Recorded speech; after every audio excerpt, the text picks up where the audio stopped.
एक तबका तो वो है जो जिक्र अज़कार पे बहुत जोर दे रहा है, लेकिन उनके जिक्र का तस्वर गलत है।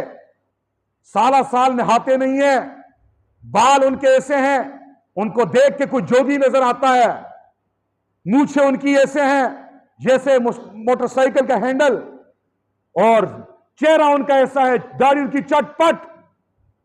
कहते ये काम करना पड़ेगा तब जिक्र के वो नूर हमें नसीब होगा। बाबे, अगर ये इस्लाम है, कोई अंग्रेज मुसलमान होना चाहे और आपसे कहे मुझे अपने आइडियल शख्सियत से मिलाओ ताकि मैं उसके हाथ में हाथ डालकर इस्लाम का असल मिजाज समझ लूं, आप इन मुश्तंडों को, जिनको आप रहबर और मुर्शिद कहते हो, इनके हाथ में उनका हाथ अगर दिलाओगे, वो इनके चेहरे को देखकर इससे जो बदबू की डाबें उठ रही हैं उसे देख करके बाबा ये इस्लाम है, तो मुझे इस्लाम कबूल नहीं है। इस्लाम का पहला चैप्टर, पहला बाब ही किताब तहारत है। नमाज से पहले वुजू है, इसी तरह गुस्ल है। जुमे के दिन गुस्ल करके तुम लोग आए हो। हमारा दीन तो सफाई वाला दीन है।